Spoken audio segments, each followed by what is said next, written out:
Bonjour à tous. L'innovation, le thème de la conférence d'aujourd'hui, c'est autour de l'innovation. L'innovation comme moteur de la dynamique et du développement de la filière. Certes, notre secteur a beaucoup évolué, à la fois de la production jusqu'à l'offre finale faite aux consommateurs, mais nous sommes convaincus que beaucoup de choses restent à faire si nous voulons répondre positivement, mieux, à la fois à la demande de la société d'avoir une alimentation plus sûre et plus respectueuse de l'environnement, mais également à la demande des marchés et des consommateurs qui sont multiples. Alors, nous avons autour de la table 3 intervenants que je vais présenter rapidement. Jean-Louis Moulon, qui est à ma droite, qui est producteur de pommes dans le Berry et qui est aussi président du groupement des organisations de producteurs Pays de Loire et Centre qui s'appelle IDFL et président du centre d'expérimentation de la Morinière. Et c'est un peu avec lui qu'on a conçu cette petite table ronde parce que du stade de la production autour de la thématique de la production intégrée jusqu'au service aux consommateurs, nous avons à peut-être recréer à la fois une dynamique, mais aussi créer du lien entre le monde de la recherche et le monde de la production. Il faut rappeler que, selon une étude de Freshfel, qui est notre collègue de la distribution, du commerce au niveau européen, nous avons perdu presque 10% de consommation par habitant au cours de ces 10 dernières années. C'est absolument considérable. 10% de consommation de fruits et légumes frais. Et donc la consommation, ça veut dire qu'elle est allée ailleurs que les fruits et légumes frais. Le deuxième intervenant, c'est Hugues de Crombec, qui est directeur aussi d'IDFL et de la Morinière, de la station de la Morinière. Et notre troisième intervenant est M. Luciano Trentini, qui est vice-président de la REF, et qui va nous donner un éclairage sur quelques exemples concrets, innovants, en relation avec le thème du respect et de la préservation de l'environnement au niveau de ce qui se fait en Italie. Alors peut-être, Jean-Louis, un petit mot d'introduction. Pour toi, à la fois, qu'est-ce que c'est l'innovation et quels sont les défis que la filière se doit de relever dans les prochaines années? Eh d'abord, je pense effectivement que la recherche et l'innovation sont indispensables à l'avenir d'une profession, je veux dire, ou d'une filière, qu'elle soit agricole, industrielle ou de commerce.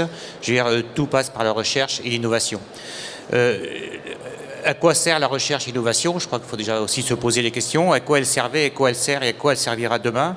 Il y a des obligations, des impératifs sur lesquels, je veux dire, on essaie de répondre, qui sont des impératifs effectivement sociaux, je crois, sociétal également, environnemental, économique bien sûr, et dans un travail qui se fait parfois par rapport à un allègement de la pénibilité, je veux dire dans un souci également de trouver du matériel qui permet de minimiser la pénibilité au niveau de l'ensemble de nos personnels, parce que nous sommes des filières où nous embauchons effectivement beaucoup de personnes. Et je crois que c'est déjà 5 points ou 5 thèmes qui sont extrêmement importants, dans lesquels effectivement nous avons l'obligation et la pertinence de répondre. Des points qui sont également vivants, je veux dire, parce qu'effectivement, si on demande par rapport à une demande sociétale, je veux dire, une demande environnementale, c'est quelque chose qui fluctue et qui évolue tous les jours. Donc je crois qu'effectivement, la recherche, comme tu viens de le dire, trouve, je veux dire, à chaque fois, mais toujours besoin d'aller encore plus loin et encore plus fort pour répondre à ces 5 thèmes très importants au niveau de la société. Merci Jean-Louis, j'ai oublié de te dire que tu es responsable de la commission recherche et innovation au sein de la REF, et c'est certainement un thème dont on va se saisir dans les mois à venir. Effectivement, pour aller encore, j'espère, plus loin, je veux dire, la recherche, je veux dire, on ne peut plus la situer juste au niveau d'un centre de recherche ou d'un pays en tout cas. pour essayer de proposer à la Commission européenne. Au niveau de la REF, il y a donc, je crois, 18 mois. On a donc monté une task force, je veux dire, au niveau de la filière arboricole. Et depuis 2 mois, effectivement, on vient de monter EFRIN, qui est donc la filière légumes, qui permet également de réfléchir au niveau de l'ensemble des centres d'expé pertinents européens, je veux dire qu'ils soient des différentes régions italiennes, belges, espagnoles, Catalogne ou françaises, pour essayer de proposer à la Commission européenne. Merci. Comme je sais que notre temps est quand même assez compté, on va demander à Hugues de Krombeck de faire une présentation à la fois par rapport à une vision recherche, puisque tu t'es appuyé sur une présentation du pôle VGPolis, mais aussi, et c'est important pour nous, en n'oubliant pas les contraintes et les besoins des producteurs. Oui, bonjour. Donc effectivement, pour la présentation, donc je me suis basé sur une présentation qui aurait dû être faite aujourd'hui par Gino Boismorin, le directeur de VGPolis, mais qui ne pouvait pas malheureusement venir. Donc le thème, c'était quelle nouvelle technologie pour un meilleur respect de l'environnement. Donc je suis parti de ça. Et en me posant, on s'est posé la question déjà, de quoi on parle quand on parle de respect de l'environnement. Souvent, les gens, quand ils parlent de respect de l'environnement, quand je dis les gens, le grand public, les médias, on parle de réduire l'usage des pesticides, des engrais, des énergies fossiles. On nous parle d'entretenir le paysage, de surtout pas produire de mauvaises odeurs, de pas gêner les riverains. En fait, la question par rapport à la production, c'est que et aux structures qui doivent amener des solutions technique pour la production, c'est est-ce que l'entrée respect de l'environnement, est-ce que c'est vraiment le bon objectif, voilà. Et du coup, je me suis reposé, j'ai un peu modifié l'intervention en me disant que la vraie thématique, c'est plutôt quelles attentes on a par rapport à la recherche et à l'innovation, et notamment par rapport à toutes ces nouvelles technologies, nouvelles choses qui arrivent. Les attentes dont a parlé d'ailleurs Jean Desmoulins juste avant, c'est bien. La première, c'est de nourrir nos concitoyens. Et puis le nourrir sans affamer non plus le reste de la planète. Parce qu'on peut très bien nourrir les gens, mais si on le fait dans notre petit coin et qu'il y a un autre bout, parce qu'on a diminué nos rendements, mais que dans le reste du temps, tout le monde n'a pas... Là, ça ne va pas aller. Assurer la durabilité des exploitations, à tous les sens du titre, bien évidemment. Et puis surtout privilégier des méthodes qui présentent le meilleur rapport efficacité-risque. Ça, c'est une notion qu'on oublie souvent, c'est-à-dire qu'on a des méthodes qui font ceci, qui font cela, mais en fait, ce qu'on doit mesurer à chaque fois, c'est qu'est-ce qu'on met en place, quels risques ça peut impliquer, parce que l'utilisation de certaines techniques peuvent présenter des risques, mais surtout quel rapport dans l'efficacité et l'intérêt et ce qu'on peut gagner de cela. Donc voilà, et là-dedans, donc, quel pourrait être l'apport des nouvelles technologies. Donc, comme pôle de compétitivité, VGPolis fonctionne de la manière suivante, c'est-à-dire que si on veut imaginer l'avenir, il faut déjà bien connaître le passé, et ce qui aide à mieux imaginer l'avenir. Et ça commence aussi par le développement d'une nouvelle culture de l'innovation, parce qu'effectivement, si on veut accompagner le développement de ces nouvelles technologies, ça veut dire aussi certainement de modifier un petit peu notre façon de penser. Et puis les Anglais disent out of the box. Et c'est certainement aussi comme ça qu'il faut commencer. Quand on dit regarder dans le passé, alors on pourrait rajouter beaucoup d'autres éléments de ce type-là, mais quand on regarde depuis 10 ans tout ce qui est apparu et qu'on n'imaginait même pas, c'est assez impressionnant. Pour les fans de films comme Retour vers le futur et autres, quand on regarde ces films-là et on voit qu'est-ce qui avait été imaginé et ce qui est arrivé, c'est pas forcément les voitures volantes qu'on a, mais par contre il y a plein de choses qu'on n'avait pas vu venir, qui sont arrivées et qui modifient profondément nos façons de travailler, de fonctionner. Et puis en plus, on a l'impression que c'est de plus en plus rapide, c'est pas une impression, c'est sûr, une accélération des innovations, et puis toujours plus nombreuses, c'est-à-dire qu'il y en a de plus en plus et de plus en plus vite, quoi. Voilà. Et également, dans les schémas d'innovation, ils ont beaucoup évolué en quelques années. Et quand on part en 2005, l'innovation, elle se faisait filière par filière, chacun dans son coin, regarder sa chose. Petit à petit, on a commencé à regarder entre filières. du végétal. Après, entre métiers du végétal. Après, donc de plus en plus, on a un schéma d'innovation qui intègre de plus en plus d'acteurs et de facteurs et dans un cadre de plus en plus large, quoi. Et là, on parle d'innovation open, donc l'open source, l'open lab, où là, j'ai entendu des exemples de services de recherche et développement de gros groupes, les légumes et autres, qui font du benchmarking régulièrement avec Volkswagen ou des groupes qui n'ont rien à voir. Ensuite, la question maintenant, c'est ça qui nous intéresse, c'est qu'est-ce qui va se passer dans 10 ans, d'ici 10 ans, et qu'est-ce qu'on doit faire. Le seul truc qu'on peut dire, c'est qu'on n'en sait rien en fait, pour l'instant. On imagine des choses, mais rien n'est moins sûr. Et puis il y a aussi, il faut être humble, c'est qu'il y a aussi beaucoup des innovations qui seront des réalités dans 10 ans qu'on n'imagine même pas aujourd'hui. Voilà. Néanmoins, il faut quand même se projeter, on doit travailler comme ça. Et le schéma de l'innovation aussi, comme on l'évoquait tout à l'heure, il a évolué, mais ça a un impact aussi sur nos structures. Historiquement, on avait une structuration assez linéaire entre des structures de recherche, des structures d'expérimentation et des structures de développement. Ce qui est déjà arrivé récemment, c'est de nouveaux acteurs. Alors pour la France, on a Ecofito, on a les pôles de compétitivité, on a un certain nombre de start-up qui aussi travaillent, innovent et autres. Et puis le PEI, donc le partenariat européen pour l'innovation aussi, qui commence à monter en puissance. Et puis surtout, d'ici 10 ans, il y en a plein d'autres qu'on n'imagine même pas et qu'on ne sait pas dire dans quel cadre il est là. Donc tout ça va composer un autre environnement, un autre schéma d'innovation. Donc les axes d'innovation, ils sont assez nombreux. Tout ce qui concerne la connaissance du végétal va forcément évoluer avec toutes les nouvelles technologies et tout ce qui se présente. Donc notamment sur la caractérisation et les mesures des mécanismes et les interactions avec l'environnement. Tout ce qui concerne le matériel végétal, là il y a aussi beaucoup de choses qui ont déjà évolué mais qui vont certainement encore évoluer sur les méthodes de sélection pour trouver des variétés, des semences toujours plus performantes et avec de plus en plus de caractéristiques intéressantes. Ensuite, tout ce qui concerne la santé du végétal, ça c'est le point clé de base et autres, c'est-à-dire qu'on n'a pas le choix, on est obligé de répondre à cette question. Après, les moyens d'y répondre, on a les produits phytosanitaires sur lesquels il faut continuer de travailler, mais également toutes les alternatives ou méthodes complémentaires, le biocontrôle, les éliciteurs, les biostimulants. Après toute la dimension fertilisation aussi qu'il y a à regarder, et puis toute la notion aussi de phytodiagnostic, c'est-à-dire la capacité qu'on va avoir de diagnostiquer le plus proche possible, de la façon la plus réactive possible pour intervenir le moins possible. Également un autre système, c'est un autre aspect, c'est tout ce qui concerne les systèmes de culture. Donc là, effectivement, quand on parle de nouvelles technologies, il y a beaucoup de choses qui vont être possibles de ce qu'on pouvait imaginer, qui vont bientôt être possibles en termes d'agroéquipement. Il y a des grandes évolutions qui arrivent.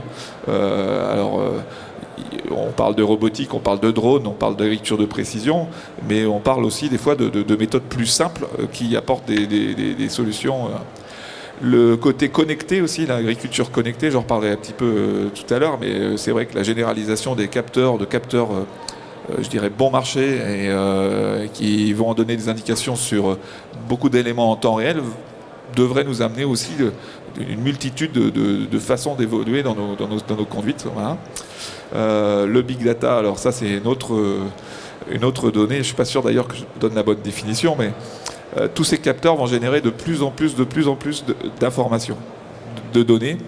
Une des vraies questions, c'est comment on va savoir les gérer. Est-ce qu'on va être capable de mettre en face les infrastructures informatiques et autres qui vont nous permettre de gérer ça en temps réel et autres. Parce que c'est bien beau de générer de la donnée, il faut pouvoir le traiter. Cette partie-là, elle commence à émerger. Les capteurs, à la limite, vont presque plus vite que cette partie-là. Et je pense que ça sera un des grands défis de l'avenir.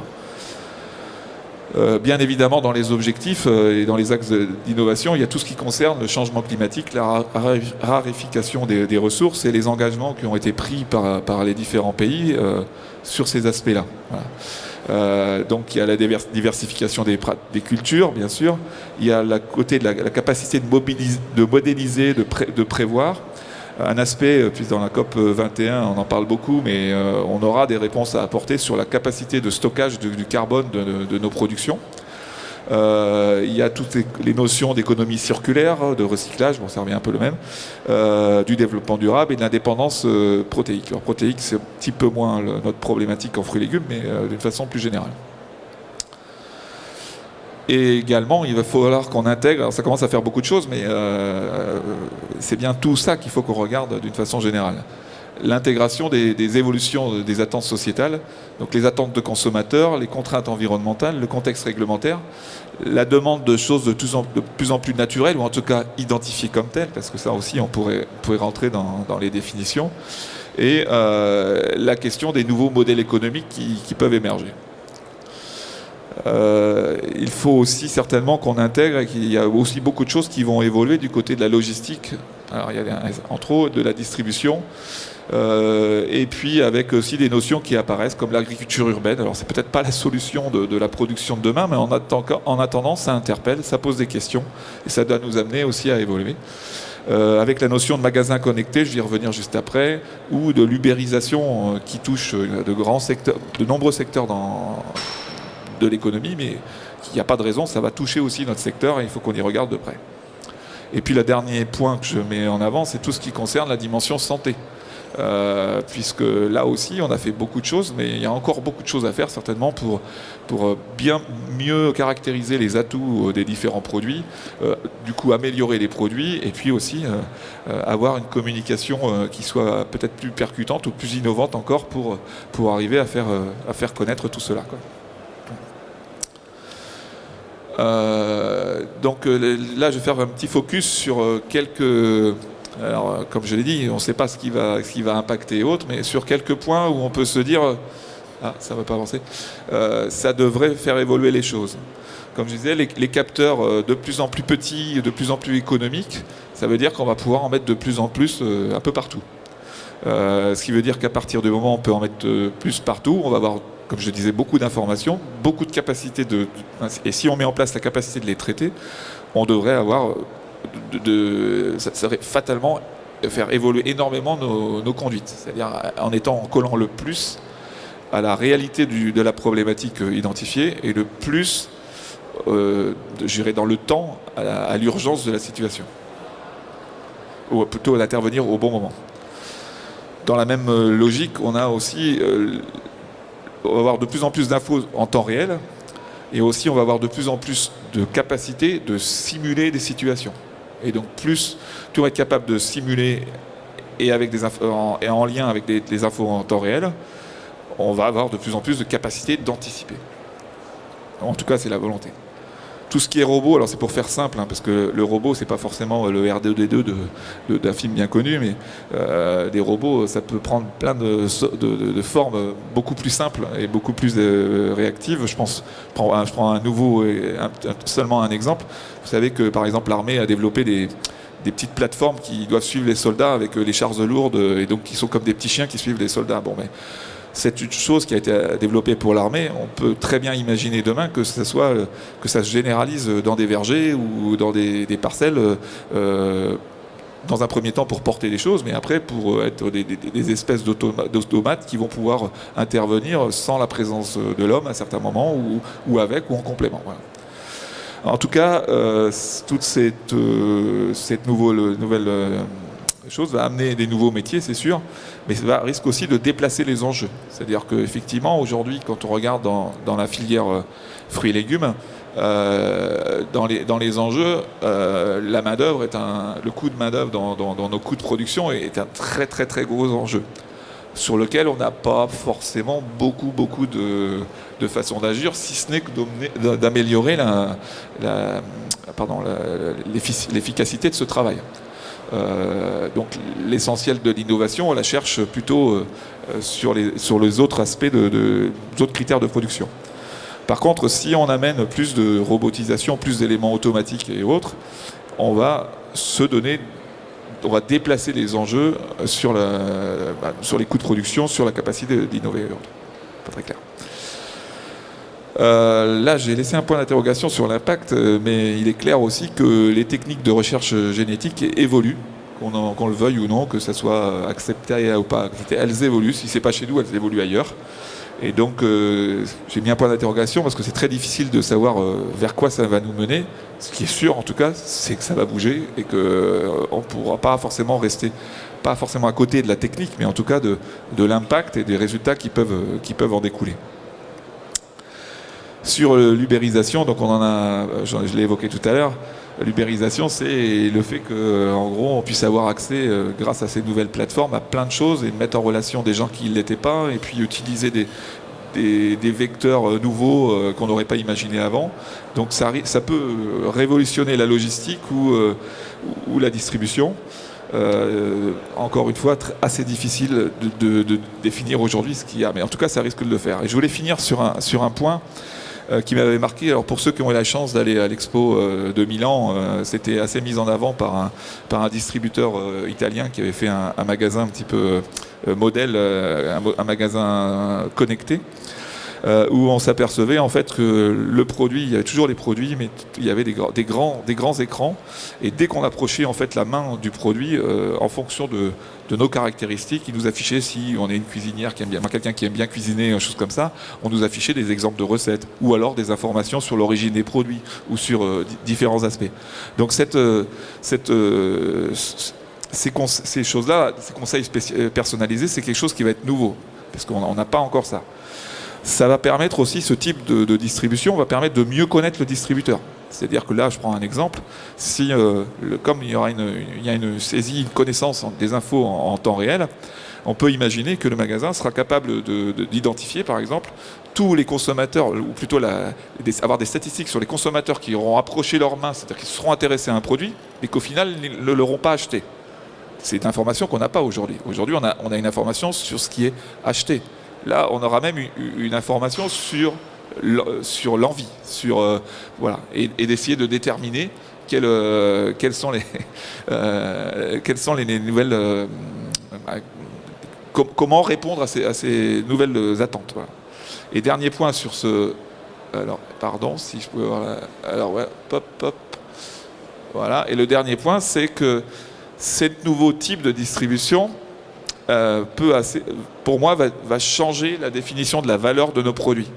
C'est-à-dire que, d'une façon très claire, si dans le rayon, on a deux produits de même nature, de pommes ou de choses comme ça, et sur un des produits, il y a plus d'infos que sur l'autre, ou des informations qui sont plus percutantes, considérées comme plus intéressantes par le consommateur, très vraisemblablement, il y aura une prime à ça. C'est-à-dire que la valeur du produit ne sera plus la valeur juste intrinsèque de la pomme ou du produit ou des légumes qui seront pris, mais sera une valeur globale avec tout ce qu'on a mis autour, toute l'histoire ou tout ce qu'on saura mettre comme contenu autour. Voilà.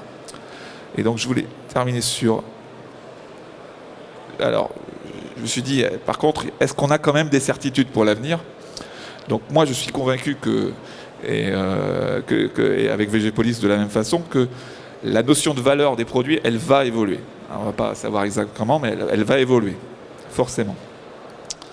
Et donc il est impératif d'investir dans toutes ces nouvelles technologies qui vont faire bouger les choses. Le problème, c'est qu'il y en a un foisonnement de nouvelles technologies. Il y en a plein. Il y en a tellement que... et en plus, elles sont très nombreuses, il y en a plein, et en plus elles viennent de plein d'origines différentes. Et donc, quand on est à la tête d'une station, un centre de recherche, une station d'expérimentation ou d'un endroit où on veut innover, ça paraît que c'est assez vite quasiment impossible, ou économiquement d'abord, de tout suivre. Physiquement, économiquement, de tout suivre. Donc du coup, la seule façon qu'on a pour se projeter dans l'avenir correctement, déjà c'est être capable de faire une veille. Le mot-clé, c'est le réseau, c'est-à-dire être capable de développer un réseau qui va faire que on ne peut pas tout faire tout seul, donc on va pouvoir s'appuyer sur un réseau de collaboration à l'autre, d'être réactif, parce que en gros tout va très vite quand on est sur les startups, sur ceci, tout va très vite, donc il faut toujours être à l'affût, avoir le réseau en place, être réactif pour pouvoir mettre le plus vite possible des projets qui seront forcément collaboratifs là-dessus. Donc voilà, je vous remercie de votre attention. Merci Hugues. Je dirais que c'est à la fois rassurant et encourageant de se dire qu'il y a plein d'opportunités qui s'ouvrent à nous aujourd'hui, et puis un petit peu inquiétant aussi parce que ça veut dire forcément d'autres approches, moins cloisonnées, plus transversales, et peut-être que les filières de progrès telles qu'on les a conçues, il va falloir que, voilà, qu'on les repense. Et je retiendrai le mot de décloisonnement. Au-delà des fruits et légumes, certainement des technologies qui nous viendront d'autres secteurs. Tu as parlé de l'automobile, de l'aéronautique. Il faudra que nous restions très ouverts, très à l'affût, mais aussi comment va-t-on pouvoir s'approprier et maîtriser ces nouvelles technologies. Voilà. Bien. Maintenant, je passe la parole à Luciano Trentini, qui, sur 2 ou 3 points, va apporter quelques précisions et quelques exemples. Bon, bonjour à tous. Je vais reprendre un peu ce qu'il a dit Hugues pour dire que nous sommes partis de les choses plus simples. Parce que c'est vrai que nous avons de grandes opportunités, mais les producteurs ils doivent être capables d'appliquer cette technique. Donc pour arriver là, il est nécessaire de prendre les choses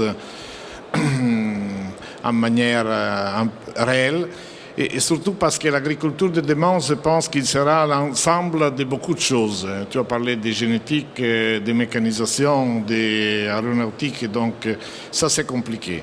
Alors, nous sommes partis sur la question de l'utilisation soutenable des pesticides, parce que le problème il est parti le moment que la Commission européenne a commencé à réduire la quantité de pesticides à disposition des producteurs. Et donc, nous avons commencé à travailler pour chercher une solution à cette question, et en particulier sur 2 thèmes, la réduction la lutte contre les mauvaises herbes en particulier et contre les maladies de terrain, qui sont les 2 choses où ils ont été rejetés la majorité des produits des matières actives. Mais surtout, il y a les consommateurs qui poussent vers la production, parce que c'est vrai qu'ils cessent des produits d'avoir des fruits et légumes jolis, mais dans le même temps, dans l'opinion publique, ils montent la question qu'il y a les résidus, il y a les cocktails, il y a beaucoup de produits qui sont dangereux pour la santé. Donc, je crois que même en partie de la perte de la consommation, ils viennent également de ce sujet. Donc, la même directive, il nous dit que nous devons chercher de maintenir la santé, de maintenir l'environnement et surtout de garantir les consommateurs sur les fruits et légumes qu'ils mangent.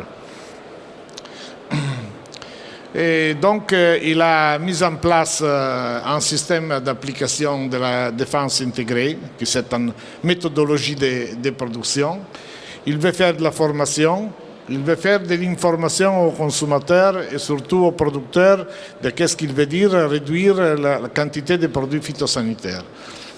Et ça, dans la défense intégrée, il est nécessaire de faire une promotion de cette nouvelle technique et réduire la dépendance du produit phytosanitaire et donc de faire chaque État membre de faire des plans généraux de production intégrée pour une utilisation meilleure des produits phytosanitaires. Mais il doit tenir compte d'une sostenibilité économique, une sostenibilité environnementale et une sostenibilité sociale. Il en a parlé Hugues dans sa présentation, et donc surtout garantir aux consommateurs des importants modèles et cahiers de charges pour garantir les consommateurs. AREFL, il a avancé cette proposition de défense intégrée et il a pensé à la production intégrée. Nous avons préparé un document de discussion sur ce thème. Probablement, il est arrivé un peu trop avant, mais il n'est pas encore très bien compris qu'est-ce qu'il veut dire production intégrée, c'est-à-dire qu'il doit prendre en examen tous les points de vue de la production, à partir de la fertilisation, l'arrosage, la défense, et même pour arriver à la table du consommateur. Nous avons travaillé dans ces 4 ou 5 dernières années sur 2 thèmes qui ne sont pas nouvelles, mais ils sont adaptés à de nouvelles techniques. Le péage biodégradable et le pyrodésherbage. 2 techniques qui sont simples, mais qui sont très efficaces pour les producteurs. Nous allons à partir de plastique biodégradable. Vous savez que nous allons à consommer dans le monde à peu près 30 millions de tonnes de plastique. Le 40% il est destiné au paillage des légumes surtout et même des fruits. Mais il y a un problème qui se pose, qui est la récupération et le recyclage, parce que partout le monde, ils n'utilisent pas la même efficacité sur la réduction de l'impact de la plastique sur l'environnement. Nous avons fait des essais sur asperges. Je viens pour la partie technique pour réduire en manière importante les mauvaises herbes. Et surtout pour les fermes biologiques. En Italie, c'est le pays plus important. L'agriculture biologique, il commence à avoir une importance très très élevée. Les marchés allemands, ils demandent beaucoup de produits biologiques. Et donc nous avons commencé à travailler surtout avec les fermes biologiques pour donner leur des moyens pour avoir une production saine. Et je n'explique pas toute la technique parce qu'il est en question longue, mais je suis à disposition après pour si quelqu'un a des demandes à poser. Et comme vous pouvez voir, surtout nous avons réduit les 50% de l'utilisation des produits phytosanitaires pour le désherbage avec des résultats importants sur la production qui a augmenté sans l'utilisation des désherbages chimiques. Et une meilleure utilisation de l'eau dans l'arrosage de cette culture. Et comme vous pouvez voir ici, nous avons déjà un cahier de charges qui est très strict, mais dans les cahiers de charges, nous avons beaucoup de produits phytosanitaires. Et quels produits phytosanitaires vous pouvez voir dans la liste glyphosate. Vous savez que le glyphosate il est un peu sur en discussion et donc nous avons cessé de mettre en place cette question. Nous avons travaillé beaucoup sur la tomate pour l'industrie parce que l'Italie est très important, 60 000 hectares de tomates, et donc ça c'est très fort.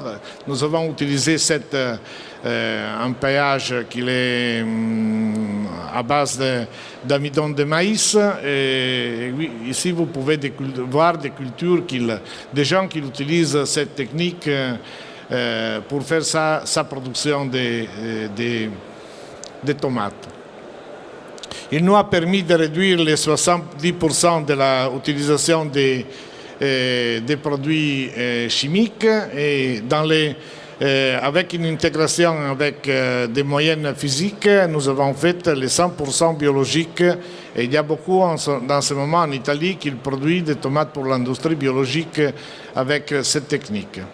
Bon, ici vous pouvez voir même l'avantage agronomique, une meilleure utilisation de l'eau, une meilleure utilisation de chaleur, et donc à la fin il y a une meilleure production. C'est une expérimentation et des essais qui ont été faits chez une AOP, qui est l'AOP plus important qui conduit tomates par l'industrie, et elle-même il a l'industrie à sa disposition, c'est propre. Ici, vous pouvez voir la racine de la tomate dans les différentes conditions de pH et non pH, et avec un résultat positif à la fin sur la production. Et surtout sur l'amélioration de la concentration de la maturité de la tomate. Il est en production qu'il a un pourcentage en plus de produits récoltés, donc un effet positif sur les résultats économiques. Bien, nous avons dit qu'il y a une soutenabilité importante, économique, qui doit être importante. La préoccupation que nous avons eue, il était pour la récolte, pour le risque d'avoir des pièces de plastique à la récolte, mais ça il n'est pas Il ne reste pas de plastique à l'intérieur dans le moment de la récolte et le plastique biodégradable qui reste dans les 2 mois après la récolte, il est déjà disparu, il est déjà intégré dans le terrain. Ici, c'est le cahier des charges pour la tomate pour l'industrie et comme vous pouvez voir, même ici, il y a beaucoup de produits phytosanitaires qui sont pris dans ce moment en discussion. Donc, nous devons préparer une alternative aux producteurs. Après, nous avons travaillé sur le pyrodésherbage. Pourquoi le pyrodésherbage? Parce que nous avons besoin de trouver une solution et nous avons choisi la solution plus ancienne, qui est le feu, la chaleur, pour utiliser pour faire ça, mais surtout pour réduire la quantité de produits chimiques utilisés pas seulement pour la lutte contre les mauvaises herbes, mais dans le même temps contre les champignons de terrain. Comme je dis, le débat est important sur les glyphosates, mais il est important éventuellement sur la réduction des herbicides que nous pouvons employer. Ici, nous sommes dans une ferme dans la région Puglia qui applique le pyrodésherbage sur une culture d'asperges dans le moment de la récolte. C'est une méthode physique, donc comme toutes les méthodes physiques, il est un peu plus abordable, mais l'agriculteur doit prester attention à son travail. La machine, dans ce cas, où l'asperge est sorti du terrain, il doit voyager entre 5 et 7 km par heure et les coûts pour faire un hectare d'asperges pour lutter contre les mauvaises herbes de l'asperge, il est à peu près entre 50 et 70 euros par hectare. Ici, vous pouvez voir une autre ferme importante qui a à peu près 150 hectares d'asperges. Vous pouvez noter les changements de couleur des mauvaises herbes qui ont été traitées. Même ici, nous sommes dans la situation d'avoir l'asperge sortie. Et comme je dis, ça c'est les cuts que j'ai anticipés. Ici, nous sommes en France, dans une application sur l'asperge blanc. Dans le même temps, nous allons abrouiller la végétation et à brûler dans le même temps. Ça, il nous permet de faire des actions contemporanément, de brûler, de détruire la végétation, de détruire les semis qui sont tombés de mauvaises herbes qui sont à l'intérieur des parcelles et de détruire tout ce qui sont les maladies qui sont présentes à l'intérieur de la tige de l'asperge. Donc ça, c'est une bonne méthode pour permettre, même dans une manière rapide, parce que nous pouvons faire à peu près un hectare dans 1 heure et demie de travail. Et donc ça c'est bon. Ça, ils sont tous des applications différentes parce que chaque producteur il a besoin en fonction de sa propre culture. Mais ici, nous sommes en train de travailler dans une ferme qui applique même le pyrodésherbage dans la culture qui est déjà dans les mois d'août, donc où il y a la végétation sortie. Je vais terminer le temps. Ok. Alors, ça c'est l'application dans les cultures fruitières. Elles nous permettent de réduire les numéros de traitements phytosanitaires surtout sur les pommiers et les poiriers, parce que nous allons détruire surtout en automne tout ce qui sont les résidus des maladies. Bon, je vais très vite pour vous. Sur les vignobles, c'est très intéressant. Ça, c'est un projet pour baisser les risques des Pseudomonas syringes et actinides sur les kiwis. Nous avons fait cet essai et mis à point la machine en collaboration avec le ministère, un institut de recherche du ministère de l'Agriculture. Et donc, il nous a suivis dans toutes les questions techniques et surtout pour les maladies. Nous sommes dans une serre de 4e gamme où l'application nous permet de réduire et de détruire toutes les maladies et les résidus superficiels de la première culture avant de semer. Et ça, c'est l'utilisation qui n'est pas agricole. Vous savez qu'il y a beaucoup de lois, et surtout en Italie, il est sorti en loi les PAN, l'utilisation des produits phytosanitaires qui ne permettent pas d'utiliser des produits chimiques à l'intérieur, par exemple, des centres sportifs, par exemple, où il y a les gens qui l'habitent. Et donc, tous les problèmes de la lutte contre les mauvaises herbes, où il y a des gens qui l'habitent, il n'est pas possible. Ils ont fait des applications même sans l'utilisation agricole, mais pour aider disons, les mairies qu'ils cessent d'avoir des points en plus pour démontrer d'avoir mis en place des méthodologies plus écologistes. Ok, je crois d'avoir terminé. Merci et je reste à disposition pour si vous avez besoin de quelques informations. Merci Luciano. Moi j'ai envie de vous poser la question, comment en Italie, d'abord, toutes ces innovations, est-ce qu'elles sont le fait de firmes privées ou aussi de structures publiques ou parapubliques? Et deuxièmement, comment le transfert de ces innovations se fait aux producteurs? Et au travers de quoi et par qui? Alors,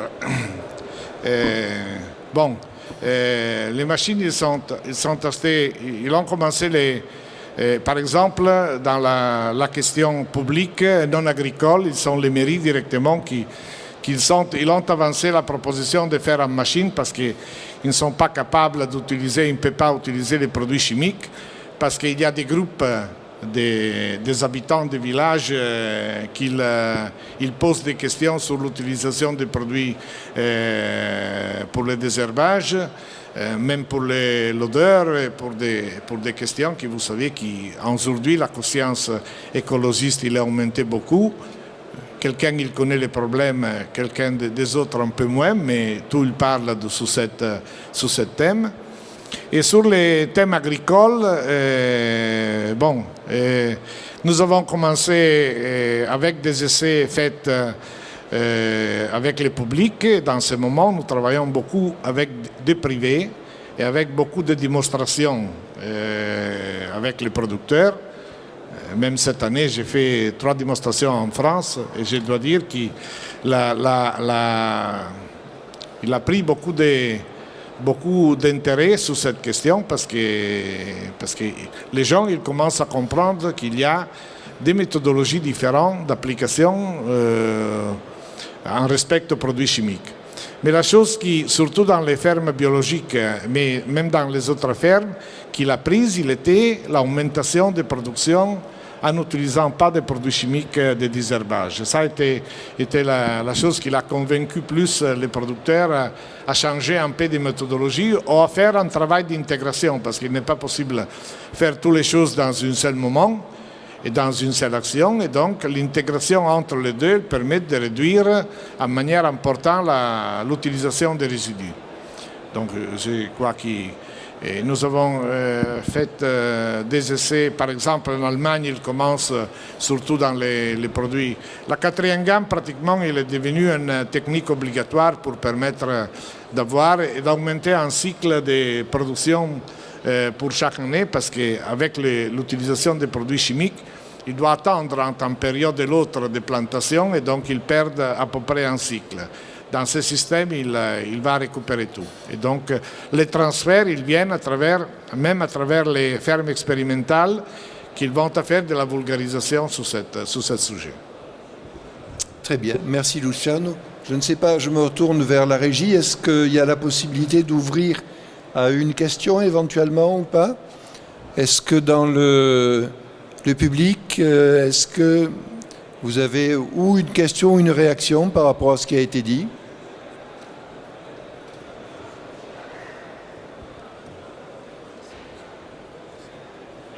Non, c'est clair. Donc ça veut dire qu'il y a un chantier énorme qui est devant nous. Les choses évoluent très vite, les choses vont évoluer peut-être encore plus vite. Il va falloir que à la fois les producteurs s'y adaptent, que nos dispositifs de recherche, d'expérimentation s'adaptent aussi. C'est vrai qu'on a de par la caractéristique de la REF, parler peut-être plus de production que de distribution, mais aussi au niveau du consommateur. On sait qu'il y a des attentes pour plus de praticité, pour plus des produits prêts à l'emploi, parce qu'on cuisine de moins en moins longtemps. Là aussi, il y a de l'innovation à attendre. Là aussi, il y a des perspectives intéressantes. Merci à nos trois intervenants et on rend le micro, j'espère, dans les temps.